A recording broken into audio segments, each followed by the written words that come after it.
أعوذ بالله من الشيطان الرجيم. بسم الله الرحمن الرحيم.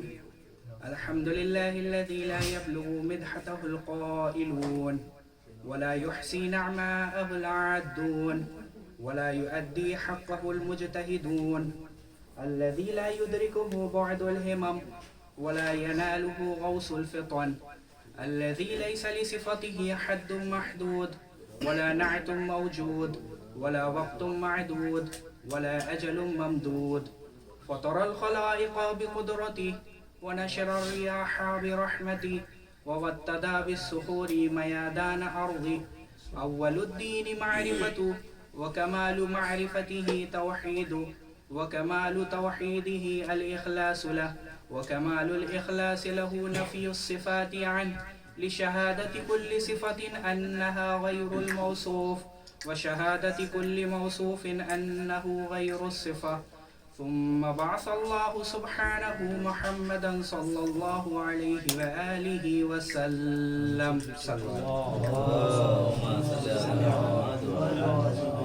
لإنجاز عدتي وتمام نبوتي، مأخوذا على النبيين ميثاقه، مشهورة سماته، كريما ميلاده، ولا يقاس بآل محمد عليهم السلام من هذه الأمة أحد، هم أساس الدين وعماد اليقين. أما بعد، فقد قال سبحانه وتعالى في كتابه المبين وهو أصدق الصادقين وقوله الحق. بسم الله الرحمن الرحيم. النبي أولى بالمؤمنين من أنفسهم وأزواجه أمهاتهم. صلوا على محمد وآل محمد. اللهم صل على محمد وآل محمد. عزیزان محترم،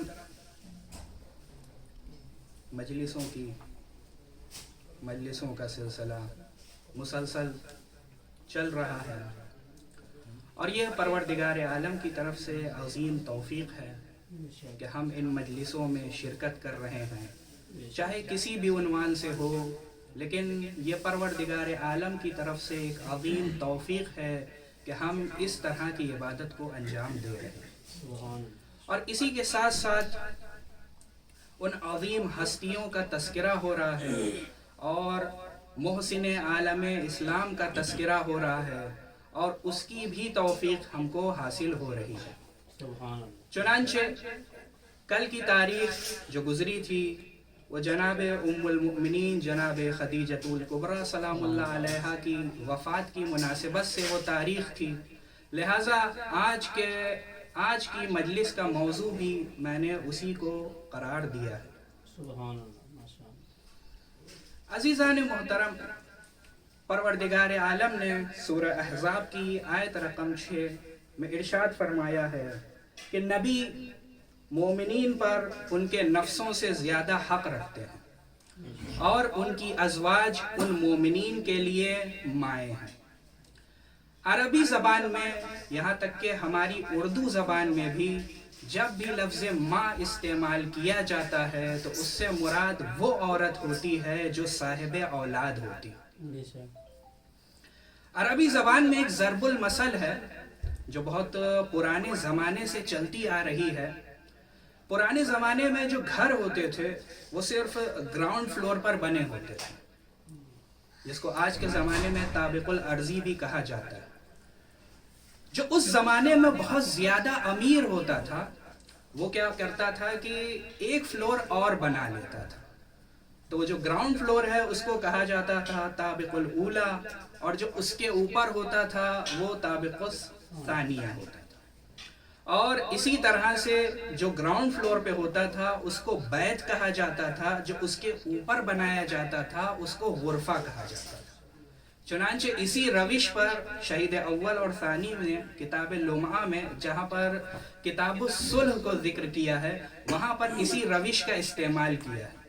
جو گراؤنڈ فلور ہے اس کو بیت کے لیے استعمال کیا ہے، جو فرسٹ فلور ہے اس کے لیے غرفے کی لفظ کا استعمال کیا ہے۔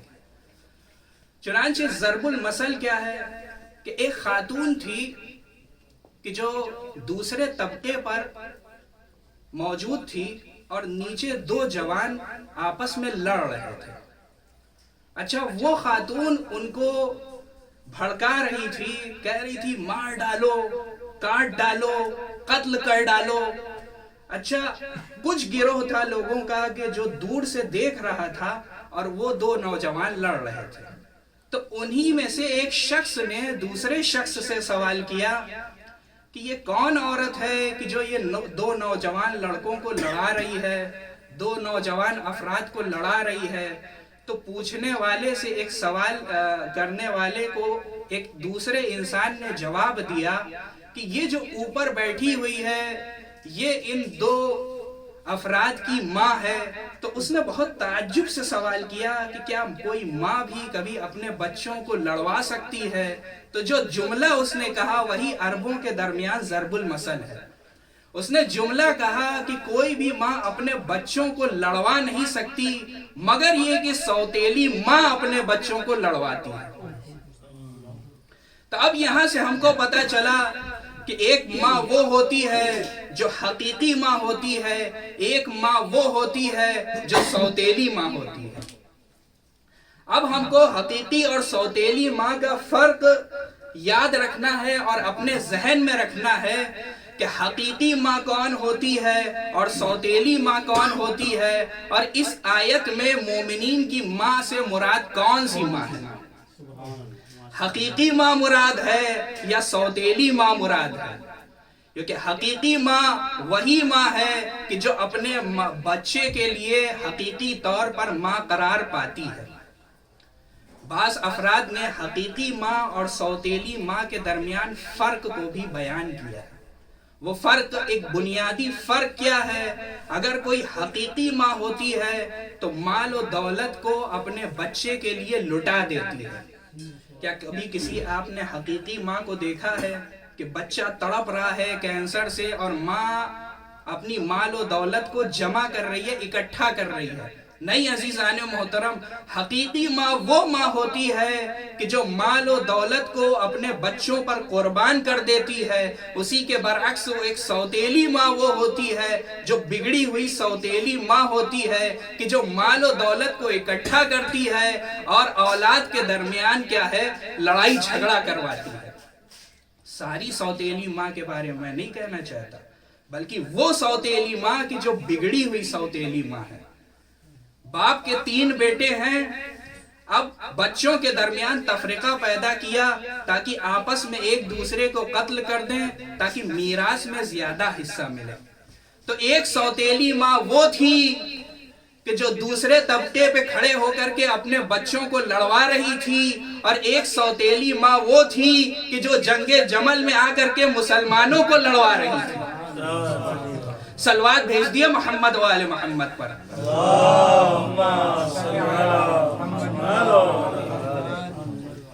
یہ ام المومنین ہیں کہ جو ایک حقیقی ام المومنین ہے، اور ایک وہ ہے کہ جو منصبی طور پر ام المومنین ہے۔ ہم کو کن کا احترام کرنا ہے اور کن کا احترام نہیں کرنا ہے، کون صاحب احترام ہے اور کون غیر صاحب احترام ہے، یہ ہم کو پتا ہونا چاہیے۔ کیوں جناب خدیجۃ الکبریٰ نے اپنی پوری کی پوری مال و دولت اس دین اسلام کو بچانے کے لیے خرچ کر دیا۔ آج جو مسلمان کالر ٹائٹ کر کے چل رہا ہے اور کالر ٹائٹ کر کے اس دنیا میں زندگی بسر کر رہا ہے اور بہت سینہ چوڑا کر کے لوگوں کے سامنے کہتا ہے کہ ہم سب سے بہترین قوم ہیں، اس بہترین قوم کو بنایا کس نے ہے، اس کی بنیاد کس نے رکھی ہے؟ جناب خدیجۃ الکبریٰ نے رکھی ہے۔ اپنی پوری کی پوری مال و دولت آپ نے لٹا دی ہے اس دین اسلام پر۔ چنانچہ رسول خدا نے اپنے زمانے میں 50 مومنین کو اکٹھا کیا تھا۔ کس لیے اکٹھا کیا تھا؟ کہ یہ جائیں مختلف مقامات پر اور جا کر کے دین اسلام کی تبلیغ کریں۔ ان 50 مومنین کے ساز و سامان، زاد سفر کا خرچہ کس نے اٹھایا؟ ان مومنین کے کھانے پینے کا خرچہ کس نے اٹھایا؟ اچھا یہ 50 مومنین جو گھر بار چھوڑ کر کے چلے گئے، ان کے پیچھے ان کے اہل و عیال کا خرچہ کس نے اٹھایا؟ جناب ام المؤمنین جناب خدیجۃ الکبریٰ نے اٹھایا ہے۔ انہوں نے اپنی پوری مال و دولت اس دین اسلام کی تبلیغ کے لیے خرچہ کر دی ہے۔ چنانچہ ایک کتاب ہے طبقات سعد، طبقات ابن سعد، اس میں ایک راوی ہے کہ جو جناب مسروق ہیں، اور علماء کا مجمع ہے اور طلباء کا مجمع ہے۔ مسالک کی کتاب میں مسروق بہت معتبر راوی سمجھا جاتا ہے۔ یہ بہت معتبر راوی ہے کہ جس نے ایک روایت کو نقل کیا ہے، اس دور کی رسول خدا کے دور کی روایت ہے۔ رسول خدا کے دور میں ایک خاتون نے بڑی عقیدت کے ساتھ رسول خدا کی زوجات میں سے ایک زوجہ کو یا اماہ کہہ دیا، اے میری ماں۔ جیسے ہی اس خاتون نے ان کو رسول خدا کی زوجہ کو یا اماہ کہا، ان کو بڑا برا لگ گیا۔ ہمارے پڑوسی ملک میں بھی کچھ سال پہلے کچھ اشعار آئے تھے، میری امی کہہ کر کے، اور یہ وہی خاتون تھی کہ جن کو اس شخص نے یا اماہ کہہ دیا تھا تو ان کو اس دور میں برا لگ گیا تھا۔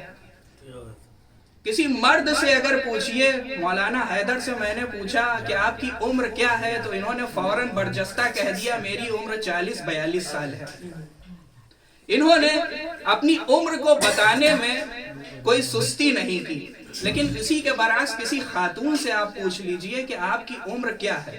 آپ نے بازاروں میں دیکھا ہوگا کہ دکاندار سے صرف اتنی چھوٹی سی بات پر لڑائی ہو جاتی ہے کہ اس نے برجستہ ان کو آنٹی کہہ دیا، یعنی ان کو اس نے مخاطب کر لیا ان کی عمر سے زیادہ کہہ کر کے۔ تو اس دور کی اس خاتون نے ان کو یا اماہ کہہ دیا تھا تو ان کو بڑا برا لگ گیا، اور ناراضگی میں انہوں نے کہا لا امو کے، میں تیری ماں نہیں ہوں، بل ام رجالکم، بلکہ تمہارے مردوں کی ماں ہوں۔ تو انہوں نے اس جملے سے بتا دیا کہ ان کو تمام امت کی ماں بننے میں ان کو کیا ہے، فخر محسوس نہیں ہوتا۔ قربان جاؤں جناب خدیجہ پر کہ آپ دنیا کی اور امت کی تمام مردوں کی ماں ہیں، تمام عورتوں کی بھی ماں ہیں، یہاں تک کہ سیدۃ نساء العالمین کی بھی ماں ہیں۔ ایک مرتبہ صلوات بھیج دیا محمد و آل محمد پر۔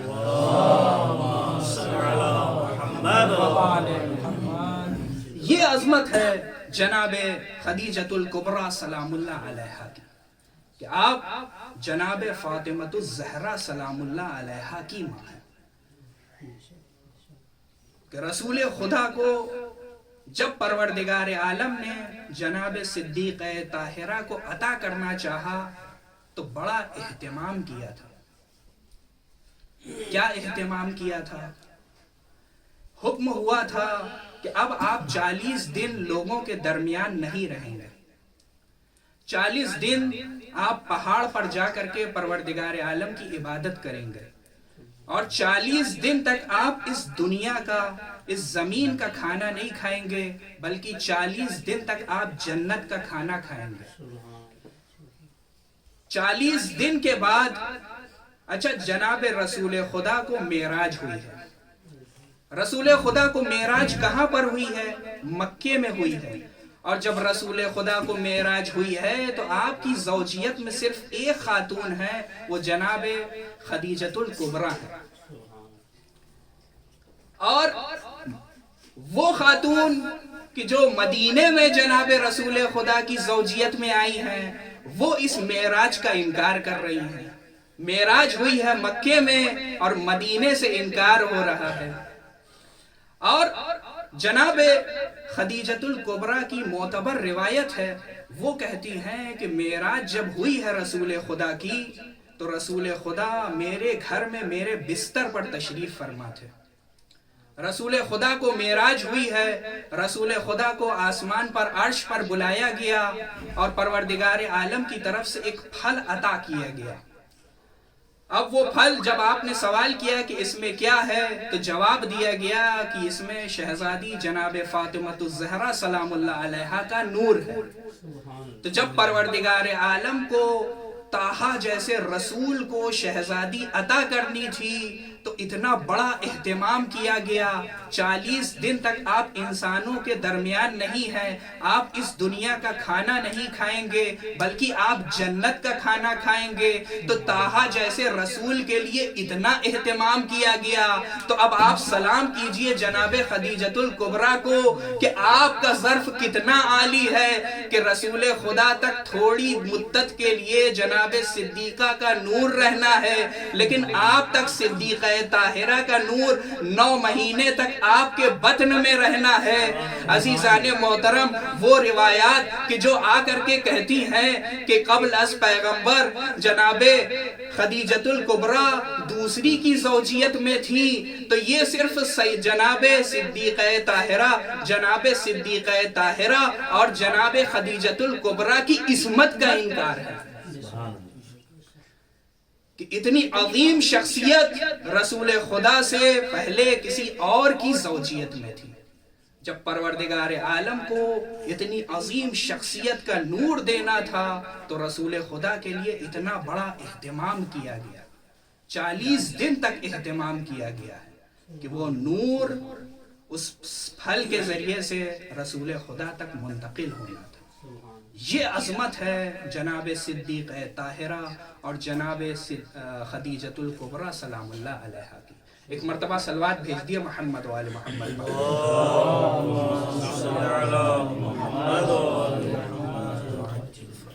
ہمارے پڑوسی ملک کا ایک ڈاکٹر تھا کہ 2 ڈاکٹر بگڑے ہیں. ایک ہمارے ملک میں ایک ممبئی کا ڈاکٹر ہے کہ جو بدبخت ڈاکٹر تھا کہ جس نے امام حسین علیہ السلام سے ٹکر لی اور اپنے ہی ملک میں منہ دکھانے لائق نہیں رہا. اور ایک پڑوسی ملک کا ایک ڈاکٹر تھا کہ جس نے جناب خدیجۃ الکبریٰ سے ٹکر لی. اس نے اپنی کتاب میں لکھا ہے کہ جو واصل جہنم ہو چکا ہے، فی النار ہو چکا ہے، اپنی کتاب میں لکھتا ہے کہ میں نے ایران کا سفر کیا تھا اور ایران میں بہت بڑے بزرگ، جتنے بھی بزرگ علماء تھے، جتنے بھی بزرگ آیت اللہ تھے، میں نے ان کے پاس جا کر کے ایک پروپوزل رکھا، ایک تجویز دی. اچھا، وہ تجویز کیا تھی؟ یہ شخص اپنی کتاب میں لکھتا ہے، کہتا ہے کہ میں نے ان تمام علماء سے جا کر کے کہا کہ آپ ایک بی بی کو بڑا مانتے ہیں اور ہم بھی ایک لیڈی اور ایک میڈم کو بڑا مانتے ہیں، چنانچہ آپ ان کو چھوڑ دیجئے اور ہم اپنی میڈم کو چھوڑ دیتے ہیں، اور چنانچہ ہم اس کو چھوڑ کر کے ایک تیسری خاتون پہ جا کر کے اتفاق کر لیتے ہیں اور ان کو ماننا شروع کر دیتے ہیں. ہم کس کو مانتے ہیں؟ ہم صدیقہ طاہرہ جناب فاطمہ الزہرا سلام اللہ علیہا کو مانتے ہیں اور ان کی قدموں کی خاک کو اپنے لیے فخر سمجھتے ہیں. اور وہ جس کو مانتے ہیں ان کے بارے میں تو آپ کو پتہ ہی ہے. تو سارے علماء نے متفقہ طور پر اس تجویز کا، اس پروپوزل کا انکار کر دیا. انہوں نے کیا کہا تھا کہ آپ صدیقہ طاہرہ کو چھوڑ دیں، ہم اپنی میڈم کو چھوڑ دیں اور تیسری خاتون جناب خدیجۃ الکبریٰ پر اتفاق کر لیں. اس کا جواب جو ہے آیت اللہ مشکینی نے دیا ہے. اچھا، ایک مجتہد ہی اتنا عظیم جواب بھی دے سکتا ہے، اور اپنے دور کے مسلم الثبوت علماء میں سے تھے جناب آیت اللہ مشکینی. انہوں نے کہا کہ اس بات کو ہم نہیں مان سکتے کیونکہ آپ کے ہاں تو مشکل نہیں ہے، لیکن ہمارے ہاں ایک فنی مشکل ہے. آپ جس کو مانتے ہیں آپ جناب خدیجہ تک پہنچ ہی نہیں سکتے جب تک آپ ان کا انکار نہ کر دیں.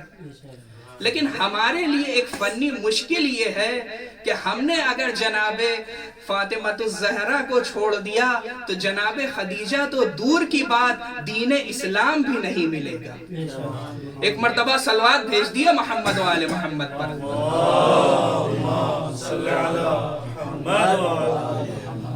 جناب خدیجۃ الکبریٰ اپنے دور کی سب سے عظیم خاتون تھی کہ جن کے بارے میں ملیکۃ العرب کہا جاتا تھا، اور ان کے کئی القابات اور بھی تھے.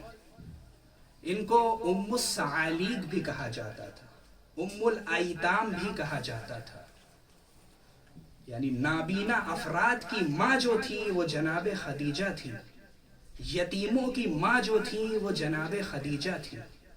اپنے دور میں انہوں نے دارالایتام کھول دیا تھا یتیموں کے لیے، یہ تھی جناب خدیجہ، کہ انہوں نے جناب فاطمۃ الزہرا کی اتنی عظیم تربیت کی تھی کہ آگے چل کر کے جناب فاطمۃ الزہرا ام ابیہا کہلائے، اپنے باپ کی ماں کہلائے۔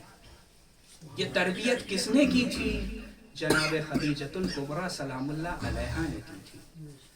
تمام خاتون رسول خدا سے ازدواجی زندگی اس لیے برقرار رکھنے چاہتی تھی کہ ان کو نام و نمود مل جائے، لیکن جناب خدیجہ نے اس وقت رسول خدا سے شادی کی ہے کہ آپ نام و نمود کی عظیم منزل پر فائز تھی، آپ کو ملکۃ العرب کہا جاتا تھا۔ تمام خاتون نے رسول خدا سے عقد اس لیے کیا کہ ان کا نام روشن ہو جائے، لیکن آپ نے رسول خدا سے عقد اس لیے کیا کہ دین اسلام روشن ہو جائے۔ آپ نے اپنی مال و دولت کے ساتھ اس دین اسلام کو روشن کر دیا ہے۔ آج مسلمان جو فخر اور غرور کے ساتھ لوگوں کے سامنے اور پوری دنیا کے سامنے جو ٹہلتا ہے وہ جناب خدیجہ کی مال و دولت کی وجہ سے، لیکن ایک دور وہ تھا کہ جب پورے عرب نے جناب خدیجہ کا بائیکاٹ کر دیا تھا، کوئی بھی خاتون آ کر کے جناب خدیجہ سے ملاقات نہیں کرنا چاہتی تھی۔ اس دور میں جناب فاطمۃ الزہرا سلام اللہ علیہا بطن مادر سے اپنی ماں سے کلام کرتی تھی، اپنی ماں کی اس طرح سے اپنے ماں کے وقت کو گزارا کرتی تھی۔ جناب سیدہ عالمیان، عزیزان محترم، یہ وہی محسن اسلام ہے۔ ہر انسان کا 3 مرحلہ ہوتا ہے، ہر انسان کی زندگی کے 3 مراحل ہوتے ہیں۔ ایک مرحلہ بچپنے کا مرحلہ ہوتا ہے، ایک مرحلہ جوانی کا مرحلہ ہوتا ہے، ایک مرحلہ بڑھاپے کا مرحلہ ہوتا ہے۔ جناب خدیجۃ الکبریٰ اپنے بچپنے کے مرحلے میں بھی ملکہ کی طرح انہوں نے زندگی گزاری ہے، یہاں تک کہ جوانی میں بھی آپ نے ملکہ کی طرح سے زندگی گزاری ہے، آپ کو ملکۃ العرب کہا جاتا تھا۔ لیکن عزیزان محترم، وہ وقت بھی آیا کہ جب آپ کے پاس اپنے کفن کو خریدنے کا پیسہ نہیں تھا، یعنی آپ نے اپنی پوری مال و دولت اس دین اسلام کی تبلیغ کے لیے لٹا دیا تھا۔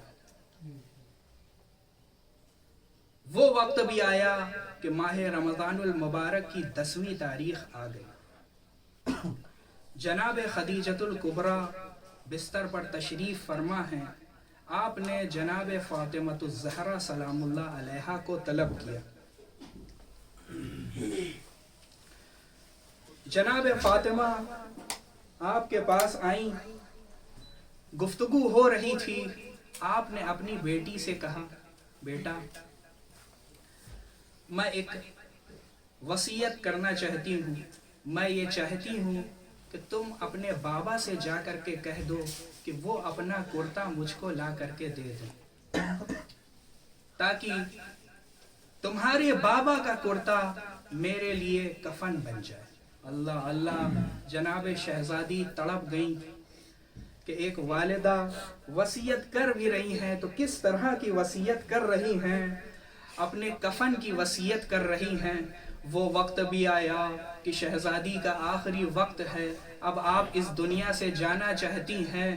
اسی اثنا میں جناب جبرائیل اوپر سے نازل ہوئے اور رسول خدا کے قریب آئے اور رسول خدا کو 5 کفن عطا کیا۔ رسول خدا نے گریہ کیا، یہ پہلا کفن کس لیے ہے؟ جناب جبرائیل نے ارشاد فرمایا، یہ پہلا کفن ام المؤمنین جناب خدیجہ کے لیے ہے۔ یہ دوسرا کفن کس لیے ہے؟ یہ دوسرا کفن آپ کے لیے ہے۔ اور یہ تیسرا کفن کس لیے لیے ہے؟ کس کے لیے ہے؟ یہ تیسرا کفن سیدۃ نساء العالمین جناب فاطمۃ الزہرا کے لیے ہے۔ یہ چوتھا کفن کس لیے ہے؟ یہ چوتھا کفن امیر المؤمنین کے لیے ہے۔ اور یہ پانچواں کفن کس لیے ہے؟ جناب جبرائیل کہتے ہیں یہ پانچواں کفن امام حسن علیہ السلام کے لیے ہے۔ رسول خدا نے گریہ کرنا شروع کر دیا، ہائے میرا حسین، اس کا کفن کہاں ہے؟ جناب جبرائیل ارشاد فرماتے ہیں آپ کا بیٹا حسین کربلا کے میدان میں بے گور و کفن شہید کر دیا جائے گا، اور اس کا کپڑا اس کے لیے کفن ہوگا۔ اللہ اللہ، وہ وقت بھی آیا کہ رسول خدا جناب صدیقہ کو لے کر کے چلے، لیکن جناب فاطمہ نے آپ کا دامن تھام لیا۔ ارے بابا میری ماں کو نہ لے جائیے۔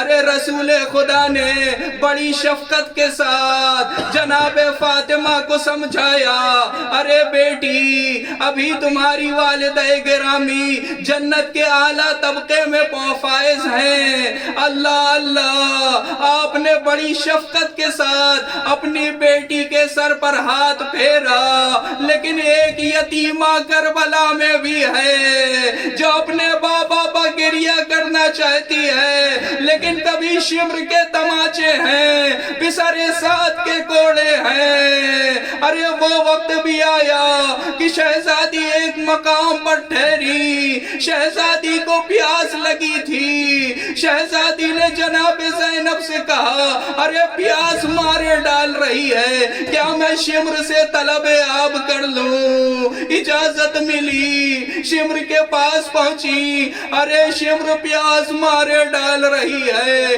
تھوڑا آب نصیب ہوگا۔ ارے شمر نے کچھ جواب نہ دیا۔ ارے بچوں کی عادت ہوتی ہے جب کچھ طلب کرتے ہیں تو تھوڑا انتظار کرتے ہیں۔ شمر نے پورے لشکر کو پانی پلا دیا، یہاں تک کہ گھوڑوں کو پانی پلا دیا، اونٹوں کو پانی پلا دیا۔ اب تھوڑی سی حسرت باقی ہے، اب شاید پانی مل جائے، لیکن کیا تھا، مشک کا تسمہ کھولا اور پانی کو بہا دیا۔ جناب سکینہ تڑپ گئی، ہائے پیاس، ہائے پیاس۔ ارے بابا اگر آپ ہوتے تو یہ سکینہ پیاسی نہیں رہتی۔ اللہ لعنت اللہ علی القوم الظالمین وسيعلم الذين ظلموا أي منقلب ينقلبون